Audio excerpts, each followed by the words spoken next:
Today, I want to tackle this topic, which might seem a little boring to some of you, but I know that there are many people following and subscribing to me who would benefit from this topic regarding lead generation.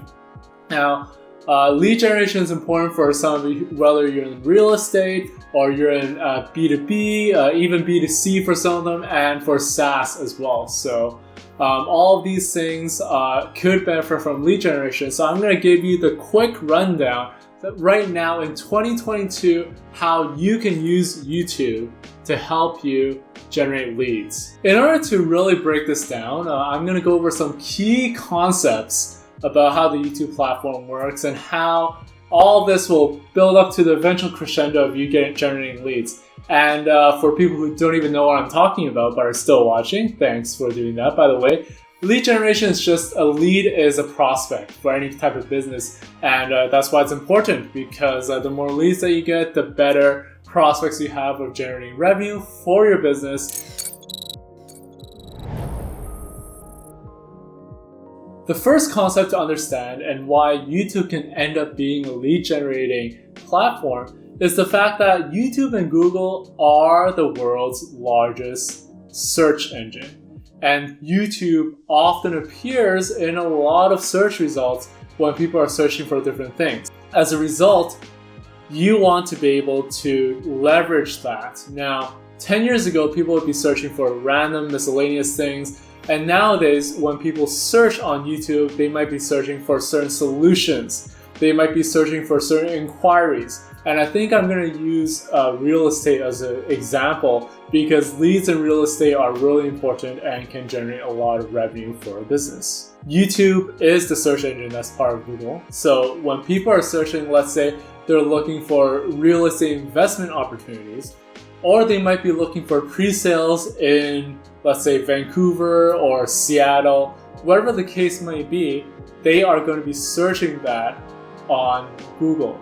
Now the question is, if you're able to fine-tune your video so that it is SEO optimized, my favorite word, so that it's SEO optimized and be able to appear in the search results, that's when you'll be able to have that person click on it. Now, depending on how specific your content is, you can increase the chances of of a person watching your video, though you might decrease the amount of people that will be exposed to your video. So let me explain what that means. Now, let's say we talk about pre-sales. Pre-sale is a concept in real estate where you invest in a building or invest in a property early, so that after a few years when it's built, you'll be able to own that property and you can probably benefit from any kind of appreciation in real estate. There's going to be a lot of people searching for pre-sales, especially if they want to invest their money in something. And if you just make a video talking about pre-sales, or let's say how pre-sales can work and how they function, why they might be a good opportunity or a bad one, I'm not biased here, I'm just using real estate as an example. If you make a video about that, that to me is an example of a very broad topic, because it's just talking about pre-sales as in general. So you might be able to hit a lot of people, but also it could be very competitive.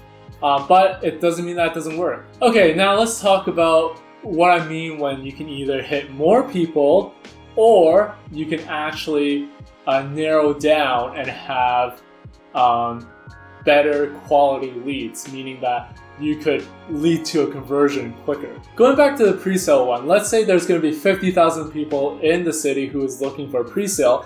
You might have the opportunity to hit all of those people. Or there's like 1 million people in Canada who's looking for that term. But the question is, how general or how specific do you want to make your content? Because the next example is, let's say I talk about pre-sales in Richmond in 2023, for example. Now, if I search that term, suddenly it becomes a lot more narrow. If I'm searching that term, my intent is also very clear and can be very specific.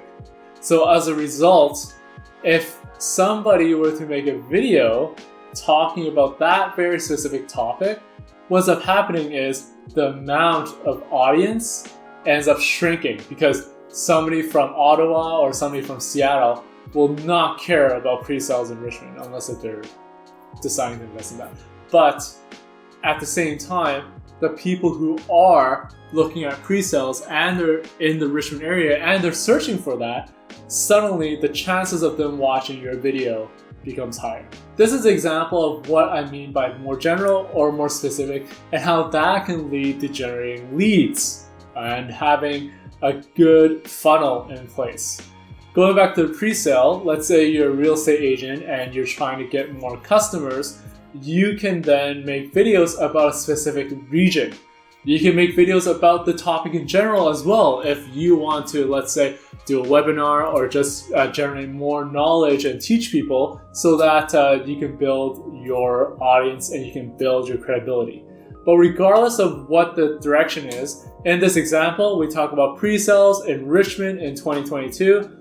If you make a video talking about that specific thing and it's a high-ranking video and is SEO optimized, anytime a person who might be searching for that topic, there's a chance that your video is going to appear. If you play your cards right and the video is informative, you show your credibility, the next step is that they would want to learn more, and that's when you'll be able to generate a lead. One thing that a lot of people don't talk about or don't want to talk about is the fact that you can't purely generate leads or quality leads, which is like emails or people or phone numbers. You can't really do that on YouTube unless if people really blatantly decide to leave that in the comments. So generally, that's why there's ClickFunnels, that's why there's email, MailChimp, there's other campaign systems that work coincide side to side with YouTube, because you will be able to leverage YouTube's platform search algorithm. You'll be able to leverage that to get a viewer first, and once they watch your video, that's when you put in the description, in the comments, you put the link to your website, to a funnel where you'll be like, okay, I know that you're interested in this topic that I'm talking about. And if you want to learn more, you can get in contact with me directly via an email link, via a link to a website where they can sign up for email newsletter. That's why understanding the concepts before is very important, because first you understand that YouTube is a massive search platform, can appear in the search, and it can fine-tune, and you can technically target specific people who are looking for certain topics.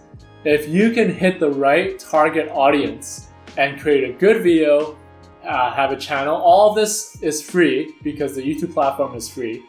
If you do all of the right things, then you'll be able to rank in certain places and appear in front of the right people who are showing interest in your business, whatever it might be. Thank you so much for watching this video. I have more videos I'm probably going to be linking right around here so that you can learn more about the YouTube platform. And I know how to make a lot of different types of content. So if you're still watching, thank you so much. Thank you for your support, for liking and subscribe for more amazing content such as this. And otherwise, I will see you all in the next video. Bye-bye.